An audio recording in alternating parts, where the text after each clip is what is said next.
Hi, everybody. Welcome to On Deck. This is our May edition of our monthly kind of moving through the tarot and using the major arcana cards to help us develop our story arc and give us some ideas for our stories that we're writing. So we're talking about the tarot, the major arcana, and our narrative arc. This month, we're talking about the Emperor, which is the number 4 card. This is a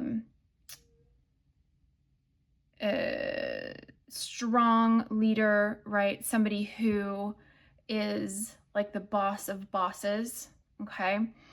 And in this context of our narrative arc, this is going to be a character who, good or bad, represents an authority figure in our main character's life. So this could be a good boss, this could be a bad boss, this could be a parent, this could be a teacher, this could be, just anybody who has authority over our main character. And this could be, an authority position that our character wants to have one day. This is like maybe somebody they look up to. Or this could be somebody who is oppressive and takes advantage and exploits. It just all depends on what you need that character to do in your story. But the Emperor here is going to represent somebody who has fought a lot of battles, has a lot of knowledge and wisdom that has been field tested. He is at a point now where he is protected and he can sit down for a minute, but you can see that he still has his armor on underneath his cloak. He still has his sword ready. So at any kind of moment's notice, he can still spring into action and be a fighter. He's like the warrior king. He's not like a king who just inherits the crown and sits on the throne. And you can see he's not even wearing a crown. He's, got this eagle head on his hat, but he's not wearing a crown. He doesn't need to wear a crown, right? He's fought so many battles. He has so much experience that his authority is just recognized. So let's see kind of how this character develops. Like, what are they there to help the main character with? Like, what do they have to teach them, or what does the main character learn by confronting them or having to deal with them? So let's take a couple cards and see what we've got going on for this character, this authority figure in our story. Okay, so this is, like I said, a boss, a parent, a bully, just somebody who is in a higher position of authority. And it could be a good boss, it could be a benevolent leader, it could be somebody that mentors our main character, or it could be kind of one of the obstacles on our main character's way to character development. Okay, so we have the Nine of Cups so far, and the Nine of Cups is a card of wishes coming true. But I noticed that it kind of came out this way, and normally I don't read the cards like that, but the feeling that I got when this card came out is like, be careful what you wish for. You might not actually want what you get.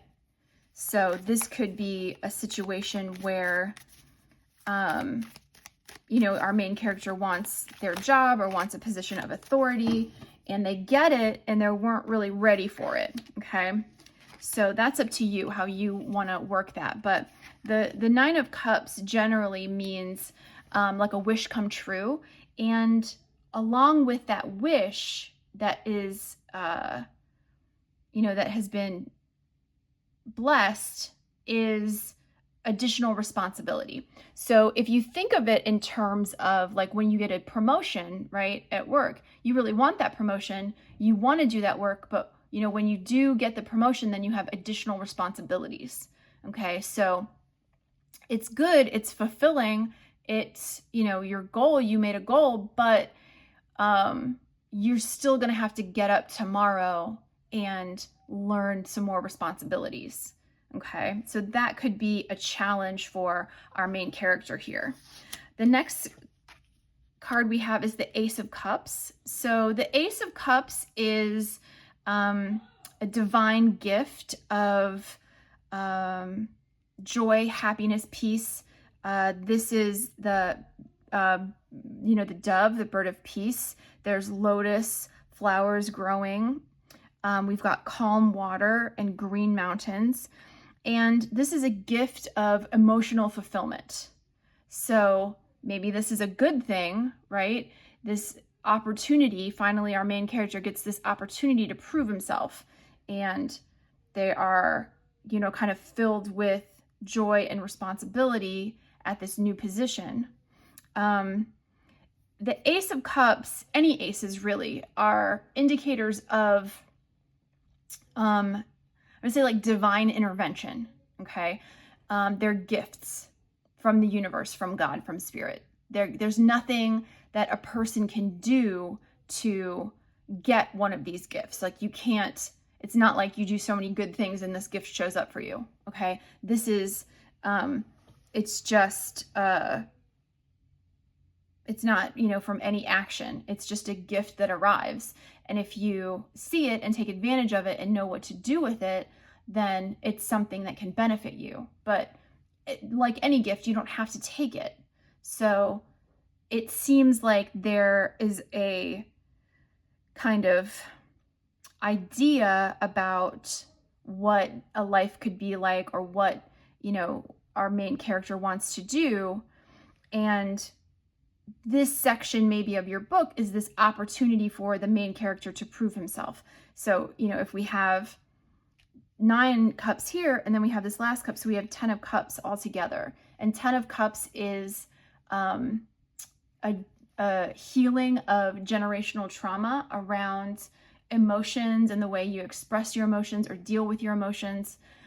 It could be the end of limiting beliefs about what kind of emotional relationship or life one deserves, right? So if your main character thinks they don't deserve love, they don't deserve happiness, they don't deserve fulfillment, the 10 of Cups would say that the main character is overcoming their limiting beliefs about that, okay? And then just on the surface, the 10 of Cups is, a joyful life. It is happiness and joy after a difficult situation, okay? And then our last card here is the 10 of Swords. So there's your difficult situation right there. So it's possible that this character, this authority figure, maybe gives our main character a chance, an offer, and there's something that goes wrong with it. It's actually a sabotage. Remember when I said this card this way is like, be careful what you wish for, right? This is the ultimate, like, dead, done, over with, right? You can't get up from this. Like, this means the end, and we have to kind of start anew from scratch.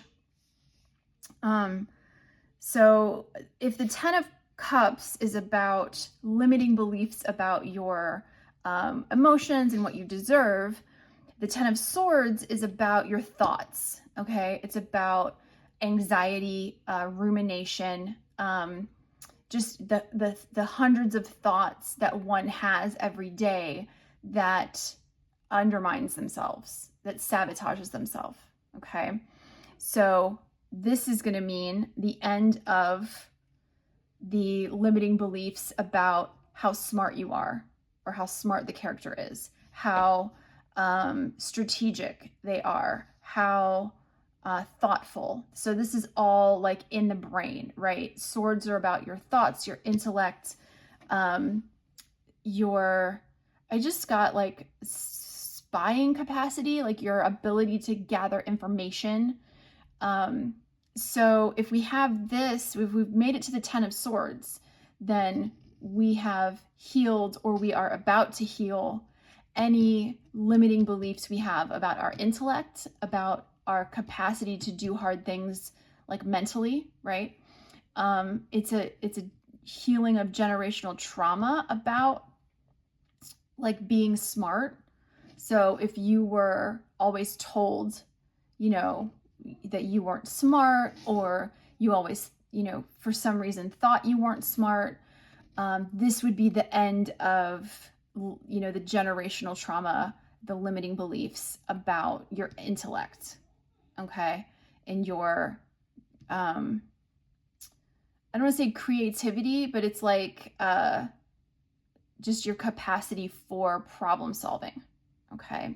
So it looks like our emperor here is going to be somebody who is in a position of authority that kind of helps our main character, either because they're the goodness of their heart or they're a terrible person, and the main character has to learn this lesson the hard way, that we learn this lesson about our feelings, about the expectations we put on ourselves, about how we feel and how we think. Okay? All right, thank you guys so much for joining me this week, and I'll see you again next month.